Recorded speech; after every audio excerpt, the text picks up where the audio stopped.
for media out of the British Virgin Islands. Now, from the onset of the novel coronavirus pandemic, BVICCHA has not only been rallying for the growing needs of the business community within the territory, but also trying their utmost best to communicate those needs to the government of the Virgin Islands as well as us, the public. Today, we speak to the Vice President of the business aspect of BVICCHA, as well as the Chairman of the Business Committee, Mr. Jerry Smith. So stick with us.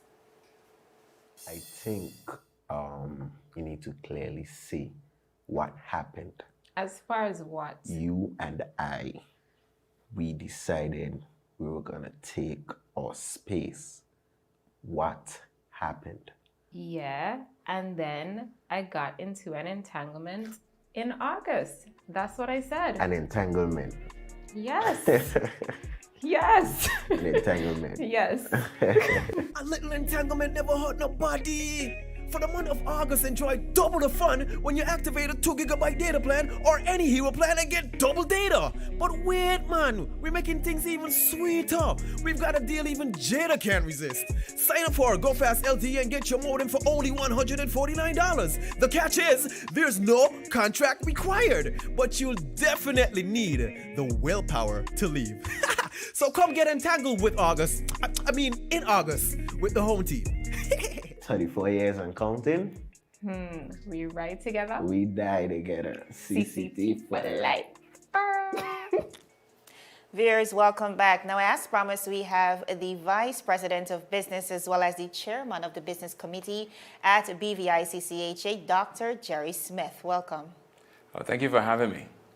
All right, Dr. Smith, just to begin with, clearly we know there has been an economic fallout as a result of this pandemic. Just yesterday, the Minister of Labor really expounded on some alarming statistics, really highlighting how many local businesses have been affected within this time, especially those related to the tourism industry.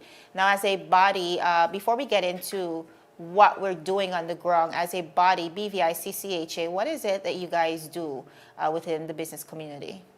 Well, thank you for the question. There are two basic tentacles of BVICCHA. There is a general business section and then the hospitality section. Okay. So depending on the section that we're impacting at the time, whether it's business continuity planning, whether it's financial training, whether it's employee relations or things of that nature, the core business, that's a section of the service that we provide. On the hospitality side of it, it's a connection to regional partners. It is training for staff. It is other aspects of the hospitality industry. So overall, just curating a healthy business culture in the British Virgin Islands. Yes, thank you for that summarization. Look at that. Awesome. Now, as a body, and based on your seat, and of course your ears on the ground within the business community, how deep does the issues run as it relates to persons who are affected by, and businesses who are affected by this pandemic? It runs deep, very, very deep. Our phones ring off the hook. We get emails just with all of the entities that are just describing really hard challenges that they're running through, whether it's income challenges, staffing, recruiting. It's widespread. It's like the movement of people or the availability of capital. It is the reduction of income. The problems are vast. All right, and I know some of those concerns have been communicated with the government of the Virgin Islands. We knew of at least 5 correspondences being sent to the government.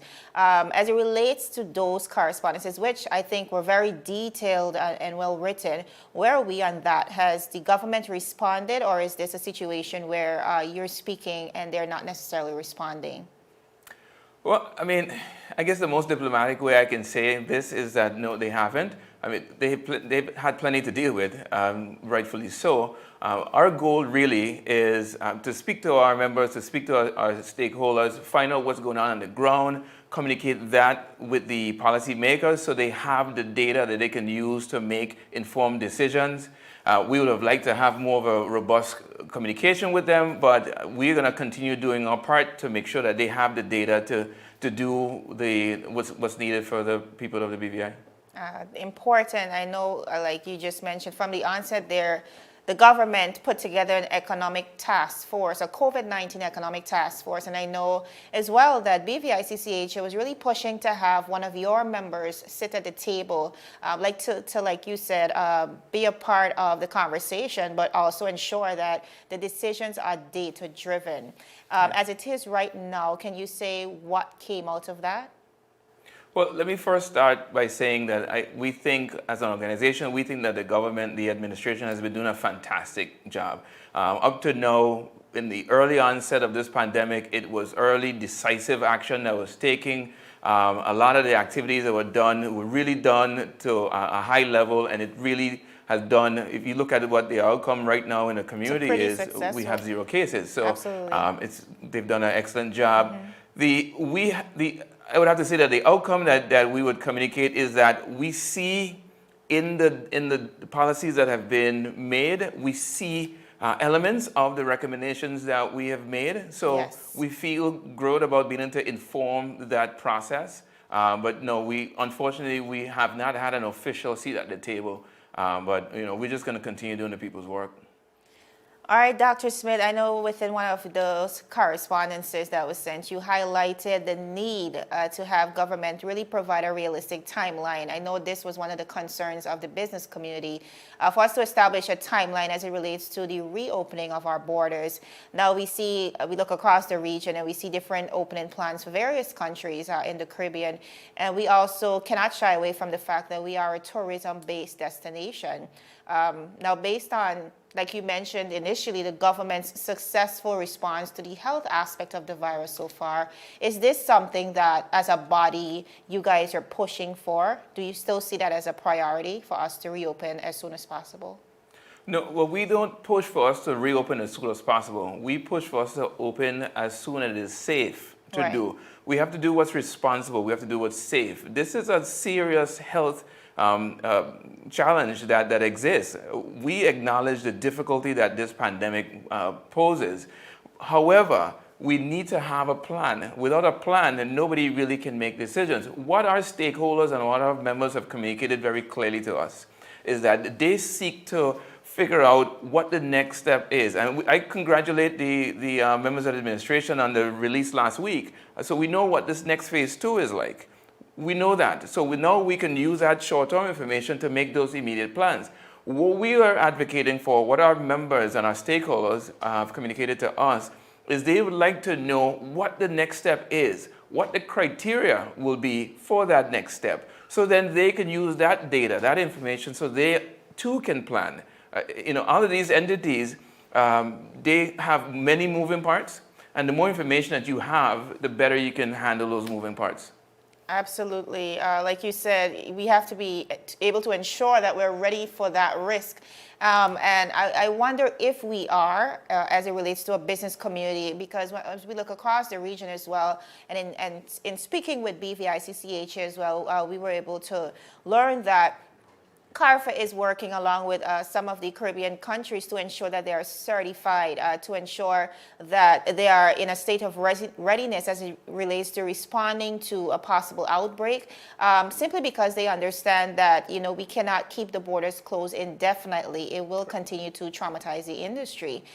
So as it relates to that, our readiness, our state of readiness, should something happen once we open the borders, are local stakeholders necessarily waiting on government to say, listen, this is the timeline, or are there preparations happening behind the scene?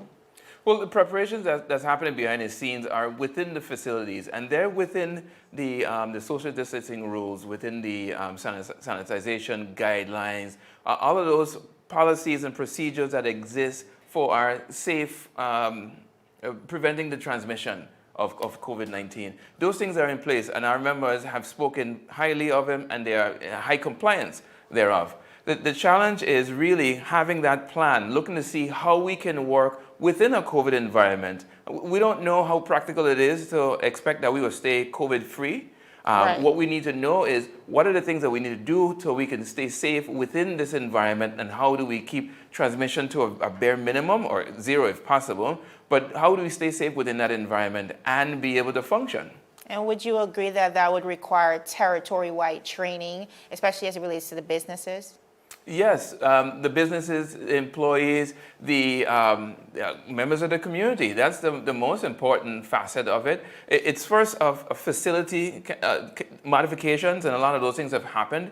It comes down now to our practices. I'm in a medical practice, so I understand a lot of these parameters are part of our everyday operations, barring the mask. Everything else, the cleanliness, sanitization, those things are very common in the medical field, so they come second nature to me.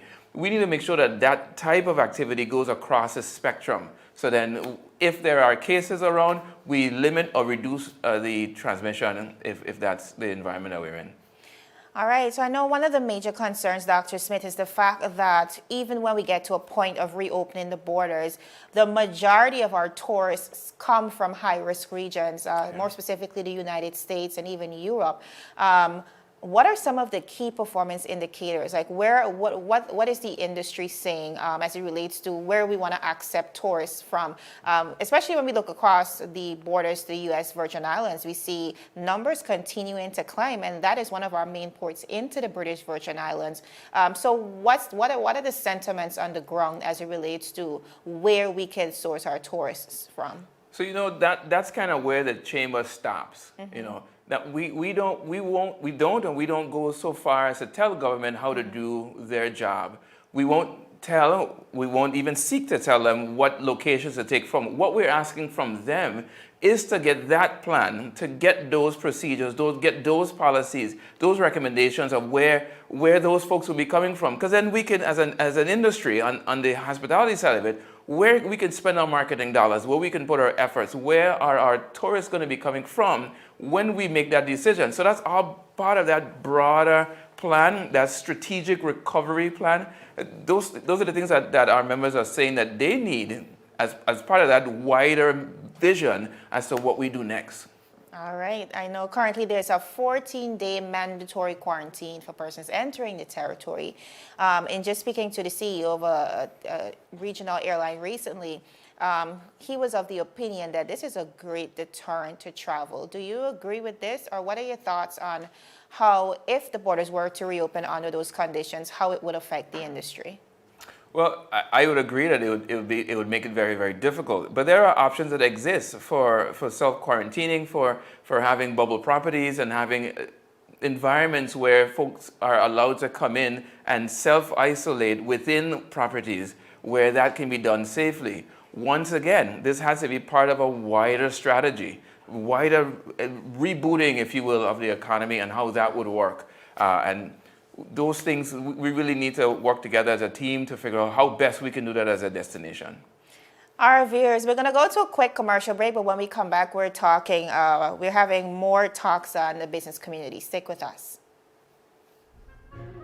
So you're saying I can ask this cat any question? The cat is connected to the computer. You just type in the question, it will read his mind. There the answer comes.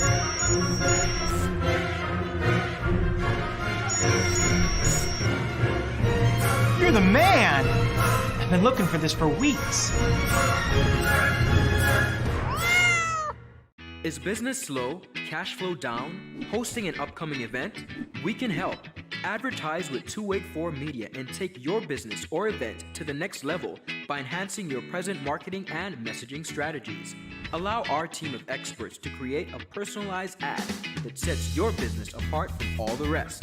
This could be your business or event. So, what are you waiting for? Contact our marketing team at 284media@cctbvi.com. Advertising with us works. Viewers, welcome back to 284 News. We are now live with Dr. Jerry Smith from BVICCHA. Now, Dr. Smith, just recently a meeting was held within BVICCHA as well as in collaboration with the stakeholders. Can you speak in detail to what came out of those two meetings? Well, when you say that there's two meetings, actually it's been a series of meetings, probably about 10 meetings over the last few months. Right. Because we want to make sure that when we step out and we speak or we write, that we're not just an echo chamber of the things that the board wants or the board thinks. That is really representative of what the industry says. And the industry just is screaming out, we need a plan and we need to know what's coming next so that we can plan and we can get our things in motion. All right. Recently as well, within the economic stimulus plan, there was $6.5 million awarded. What are the sentiments from persons within the business community as it relates to receiving that assistance, and how much that assistance has been able to help? And also as it relates to staycation, I know that's something we've been trying to dip into to ensure that some parts of the industry are sustained, especially in regards to the hospitality industry. How has that been working so far? Well, I'll address the second question first. Members of the hospitality industry have been speaking highly about the entire initiative about staycations. Okay. By the way, that's one of the recommendations we made early on after a stakeholder meeting held, I think, back in April or May. So that's been doing really, really well, and we should go ahead and push that. Even after this is done, we really should enjoy our beautiful environment more. But do you think, or I should ask, how long do you think that can be sustained or can sustain the businesses? Because in comparison to what we usually see from the tourist industry, I'm not sure this is something that is sustainable, or is it just holding us until we can reopen the borders? Unfortunately, I think it's the latter. I think it is holding us over, at least getting some sort of revenue into those properties so they can maintain their staff, they can maintain the properties, and keep things afloat while we wait and see. Once again, we really need that wider mission. With regards to the stimulus packages, all of our members are happy that they're able to get going. Unfortunately, we're not getting a lot of feedback of our members being able to fully engage in those processes, though. And why do you think that is? Well, this is brand new for the BVI. We haven't had these types of programs before. Just on a practical basis, this is a yeoman's task. These folks, these departments weren't really set up to do these types of things. So they're really working hard. They're trying to get it done, and we really appreciate the effort that the departments are putting in, the government's putting in. It's really been a challenge all around. Awesome. Now, on September 1st, I think the Premier is now set to be the keynote speaker of the next meeting BVICCHA is going to be hosting. Tell us about the importance of that and really the government having that representation within the committee. Well, if I may just correct that, the Premier has been invited. He hasn't accepted yet. We really hope he does. We're putting him on the spot. No, I look forward to it. Let's speak it into existence. I know he has a very, very challenging schedule, but I know he's going to do his best to come. And we would so love him to be there, because being able to hear from the leader of the territory, being able to speak directly to business owners, letting them know exactly what's going on, them being able to ask direct questions, get answers to those questions, really does a great deal for our ability to get the group, keep them together, and move forward. So the entire territory just keep moving. Well, I know the response to COVID-19 and this pandemic has probably been keeping you guys very busy at BVICCHA, but outside of that, what can we look forward to in, let's say, the near future? Well, we're putting all of our efforts really on the recovery. It's a lot of training, getting lots of information to the members, making sure, we have this hurricane season that we are almost at the heat of it. We've done some training courses. We're doing some things on business continuity. We're looking at hurricane insurance or insurance planning, things like that, just really getting data, really strong data to build up. Our companies really wanted to, our ultimate goal, one is to be the voice of the business community, but also to just strengthen the community, strengthen these local businesses so we can grow and be strong as a group. We're all in this together. Absolutely. Dr. Jerry Smith, it has been a pleasure speaking to you. This is a really important conversation that we ought to continue to have, just to examine how the business community is being affected, but also how we can find solutions to assist the business community and, of course, bridge the gap between the government, the community, and the public. So thank you again. Well, thank you for having us. Viewers, this has been another 284 Media exclusive. My name is Javon Wilson, and I want to say thank you so much for joining us.